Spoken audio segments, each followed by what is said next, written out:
Alright, so I got 3 accounts in Immortal, 2 from beta, and 1 when Ranked just came out. I got Immortal at around July 1st, which is the first week of when Ranked came out.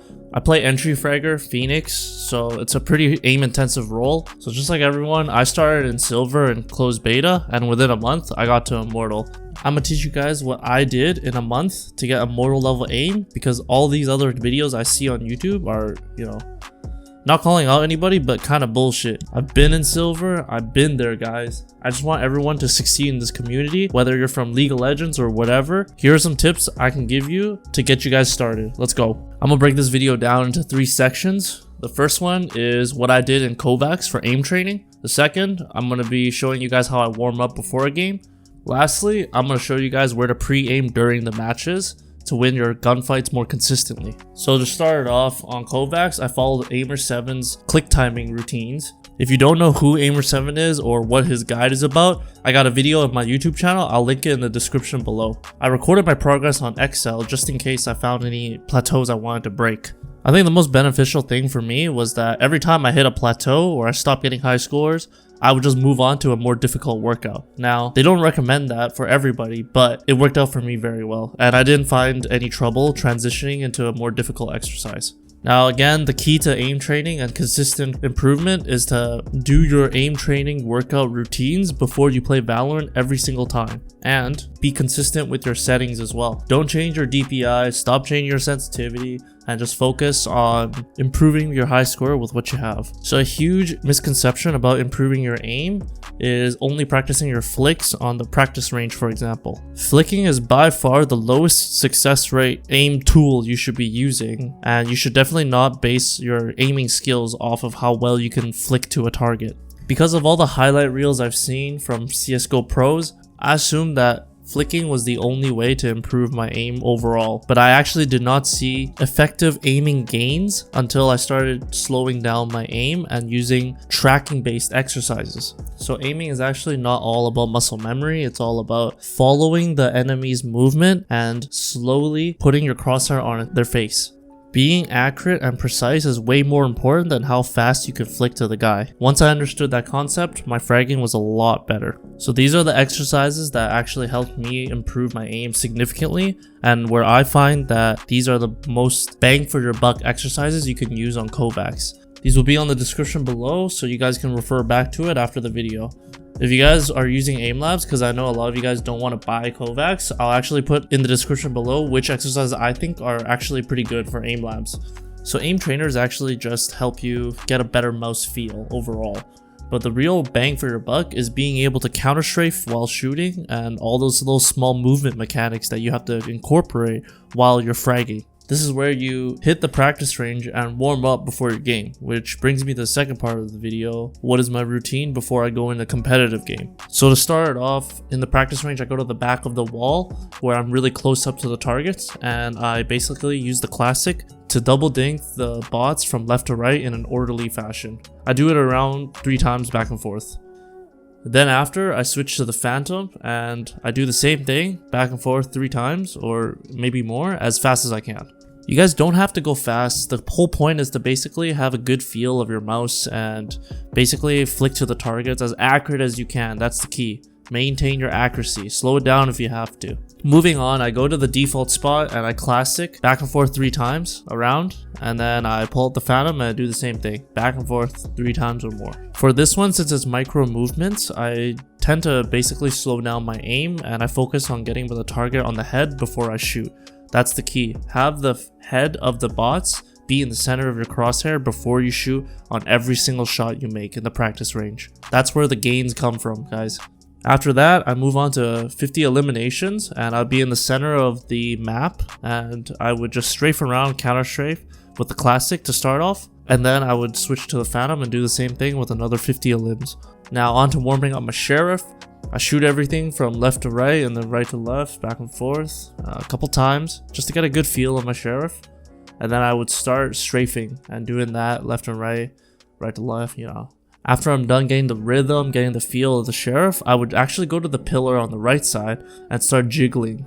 And I start getting the heads basically in whatever order I feel like. You just really want to control the movement of your character. It's all about the counter strafing, and knowing the timing of when you can shoot and when you shouldn't shoot.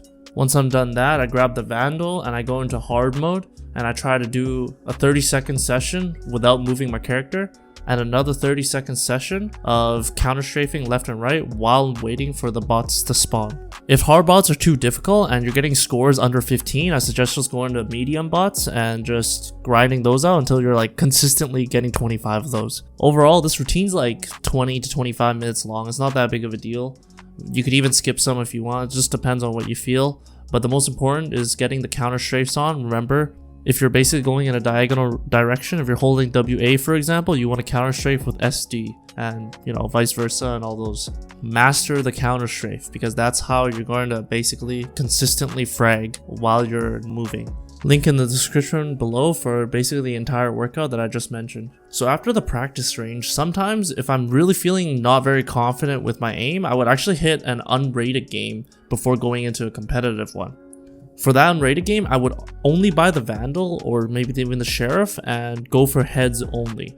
So if my crosshair was not on their face, I would not shoot. Slow down your aim and make sure all your kills are going to be headshots. It doesn't matter if you miss kills just because you weren't fast enough going to their heads, it's fine. It's all about getting that feel down during the unrated, and so when you go into competitive, all of your kills are going to be headshots, hopefully. Well, most of them will be. So on to where to pre-aim during a competitive match. Now, these are just general things that I think some people should be keeping in mind, even in like Diamond Elo for example. But I see a lot of people make these incorrect crosshair placement decisions, so hopefully this will educate you guys. So to start off, an obvious one is just have the crosshair at head level at all times. Like, this should just be a no-brainer, natural instinct of every FPS gamer. The only times you should watch out where you're placing your crosshair are these like elevated areas during like stairs and whatnot. So let's talk about holding an angle.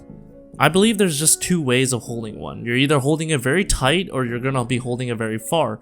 And there's gonna be different times you do either one of them. The only reason you should be holding tight is if you believe the enemy's walking or they're gonna jiggle that corner.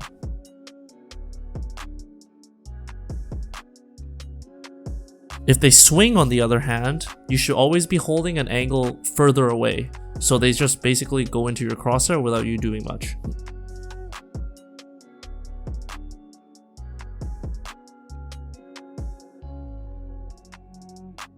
Now, for example, if they swing and you're actually holding very tight, it's very difficult to flick back to their head and adjust your crosshair. You don't want to be doing all that extra work when you're in the middle of a gunfight and every small detail matters. So next time you're holding a corner, don't just AFK in your mind and just go blank. Just at least try to read your enemy and basically try to predict whether or not they're going to be silently walking up to you, or if you hear footsteps, just, aim a little bit further. Now, a good tip for gaining elo with the op is that in the beginning of the round, always try to aim a little bit further if you think that this team is like a rushing kind of team, But if they're like a silent creeper, like slow play to contact kind of team, maybe hold a little tighter. You get really easy frags that way. Makes it a good 5v4 for your team right off the bat. So the next topic about pre-aiming I want to go over is approaching corners. Whenever you're approaching a corner, basically hover your crosshair where the enemy would pop out of. Now, the focus of your eyes should always be on that corner, not on your crosshair, because the moment you see something pop out, you can react to it with maximum reaction time. You want as much time as possible to basically make that small micro adjustment with your crosshair to put it on their face and pop them with it. Now, let's say you make it onto that corner and no enemies pop out. They're hiding in a corner and you have information on that. There are actually certain things you should keep in mind before swinging out there. There's different styles you should approach it with. So if the corner is very close up, you want to swing very, very wide, because most likely the guy who's holding that corner is probably holding a little bit tighter than he should be. Since you're walking the whole way, there shouldn't be a reason for you to all of a sudden swing out. So if you swing out and catch them off guard, it's a free frag. Now, let's say you want to know if the enemy is far away or something like that. You want to always jiggle the corner and maybe look on your minimap if you see that question mark, even though you don't really see them properly. This allows you to safely get information and basically lets you make the next decisions more wisely. Now, a lot of people actually don't understand this concept, which actually loses them a lot of fights. If you're close to a corner and let's say the enemy is at a further distance from that corner you're peeking out of, they actually see your shoulders first before you see them. This concept basically tries to balance out Peeker's advantage, but unfortunately this game is still very Peeker's advantage heavy, so swinging is a good thing, guys. Do it. But for real though, try to check your ping before making a decision of swinging or not. For example, I usually swing out more than usual if I see myself 60 ping in the server. But if I'm like 20 ping, I would usually hold more angles because I get more frags that way. I can just see them faster. Alright, so the last tip wasn't really a pre-aiming tip, but you know, movement and pre-aiming I think is hand in hand, you know? Hopefully these tips can help you guys get Valorant or Radiant, whatever it's fucking called now, as soon as you guys can. And if this helped you, please like and subscribe, comment on this video so hopefully I can make more in the future. Check out my Twitch, I stream basically 7 days a week. Just go follow it, link in the description below. Next video I'm gonna make is probably about how to climb Immortal as soon as you can because, you know, I got it in 13 games and I wanna give you guys the secret tips. So yeah, stay tuned for more. Peace.